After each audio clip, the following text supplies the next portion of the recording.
ارشاد مبارک ہے مسلمان ایک جسم کی مانند ہے۔ فرمایا مثال سے بات سمجھائی کہ جیسے آنکھ میں درد ہوتی ہے پورا وجود درد میں آ جاتا ہے، پورا وجود بے چین ہو جاتا ہے، اسی طرح سر میں درد ہو، آنکھ میں درد ہو، ہاتھ کی انگلی میں درد ہو تو پورے وجود کو، یہ نہیں ہوتا کہ ہاتھ میں درد ہے تو دماغ کہے کہ میں سو جاتا ہوں، دماغ سو جائے یا اس کو نیند آ جائے یا سکون آ جائے، نہیں آ سکتا۔ کہ اگر وہ بیمار ہے، کسی عضو میں بیماری ہے تو پورا جسم تڑپتا۔ تو فرمایا کہ مسلمان ایک جسم کی مانند ہے کہ اگر کہیں کسی مسلمان کو تکلیف ہو، کوئی مصیبت میں ہو تو پوری امت مسلمہ گویا یہ تکلیف میں ہونی چاہیے۔ کہ اگر ایک مسلمان کو اپنا بھائی سمجھتا ہے تو مسلمان ملت واحد ہے، ایک جسم کی مانند ہے۔ اب کشمیر کا مسئلہ ہے کہ آج کشمیر کو 180 دن ہو گئے، 180 دن کے قریب ہو گئے ہیں کہ کرفیو نافذ ہے۔ اب کافروں کی فوج چڑھی ہوئی ہے اور مسلمانوں کا کھانا پینا ہر چیز بند کی ہوئی ہے۔ ایسے مشکل حالات ہیں، کرفیو نافذ ہے، کوئی باہر نکلتا ہے تو اس کو شہید کر دیا جاتا ہے۔ تو اس وقت میں یہ یوم یکجہتی کشمیر کے عنوان سے جو آج کا دن ہے، یہ کیوں منایا جاتا ہے کہ ہم مسلمانوں کے کسی بھی قبیلہ میں، کسی بھی ملک میں اگر مسلمان تکلیف میں ہے تو ہم ان کے ساتھ کھڑے ہیں۔ یعنی ہم جس حد تک کر سکتے ہیں اس حد تک تو کیا جائے، اپنا جتنا حصہ ڈال سکتے ہیں اتنا تو ڈالا جائے۔ اور یہ بات مسلمہ ہے، قرآن نے واضح کر دیا کہ کافر جو ہے یہ باتوں سے نہیں مانے گا، نہ پہلے مانا ہے نہ آج مانے گا، اور بلکہ حضور علیہ السلام نے فرمایا الکفر ملت واحد، یہ سارے کافر ایک ہی ہیں، سارے آپس میں ملے ہوئے ہیں۔ ایسا نہیں ہے کہ ہندوستان کشمیر پہ چڑھا ہوا ہے، ادھر قابض ہے تو باقی اس کے خلاف ہوں، یہ ان کی بیان بازیاں ہیں۔ یہ سب ملے ہوئے ہیں اور یہ سب مل کر یہ چاہتے ہیں کہ مسلمانوں کو دبایا جائے، ان کو شہید کیا جائے۔ اور ان کو اب دیکھیں، پہلے زمانے میں تھا کہ جو بڑی مونچھوں والا ہوتا تھا، بڑے بڑے بالوں والا، اسے کہتے تھے دہشت گرد ہے، یہ عجیب دہشت نما انسان ہے۔ لیکن انہوں نے کوشش کی، انہوں نے محنت کر کے داڑھی والے کو دہشت گرد بنا دی۔ آج ہر داڑھی والا ان کے ہاں دہشت گرد ہے، بلکہ اپنے دہشت گرد سمجھتے ہیں، اپنے ان کو پرایا سمجھتے ہیں۔ یہ مسلمانوں کے خلاف وہ سازشیں کر رہے ہیں۔ کبھی برما میں ہوتا ہے، کبھی فلسطین میں ہوتا ہے، کبھی چین میں ہوتا ہے۔ اور چین میں کرونا وائرس آیا ہے۔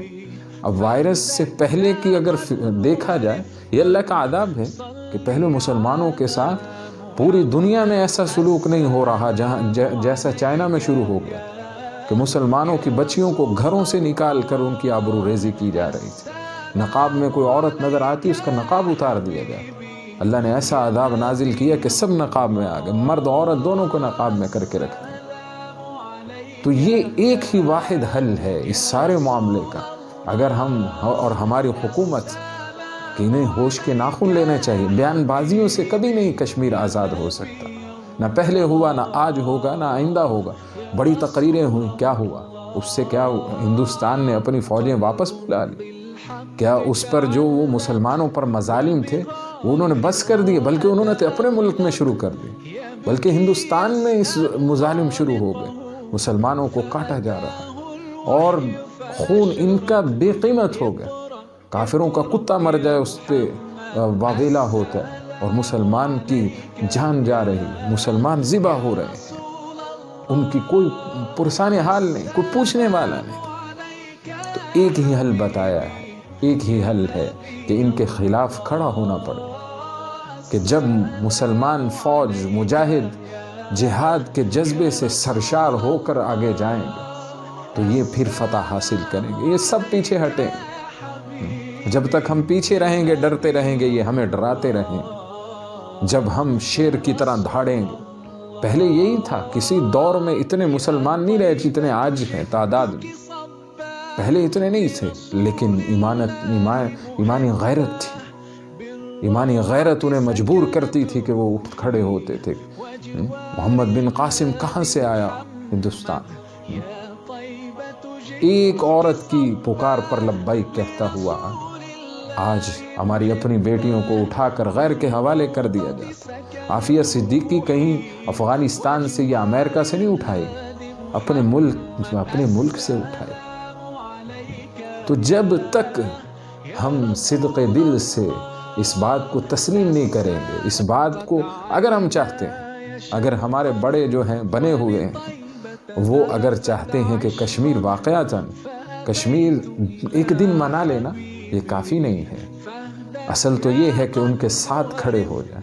یہ کیا ہے ہندوستان، کیا ہے یہ کشمیر، کیا بلکہ ہم تو اس بات کا عزم کرتے ہیں کہ ہماری آرمی، ہماری فوج اگر چاہے، ہمارے مجاہدین اگر یہ چڑھ دوڑیں تو کشمیر کیا ہندوستان کو فتح کر لیں۔ ہندوستان کی فوج بھی کچھ نہیں کر سکتی، لیکن شرط وہی ہے کہ دل میں ایمانی جذبہ ہو، جذبہ جہاد ہو، کہ موت کو اپنا محبوب سمجھ کے آگے جائے۔ جیسے صحابی رسول رضی اللہ عنہ کے بارے میں آتا ہے، فرمایا کرتے تھے کہ موت ہمیں زندگی سے زیادہ محبوب ہے۔ موت تو ہماری محبوبہ ہے، ہم اسے گلے سے لگانا چاہتے ہیں۔ جب مسلمان بدک کر اپنے گھروں میں لحاف میں چھپ جائیں گے تو پھر ایسے ہی کافر چڑھ دوڑیں گے۔ اور بڑوں سے سنا پھر وہ دن دور نہیں، اگر اسی طرح دبکتے رہے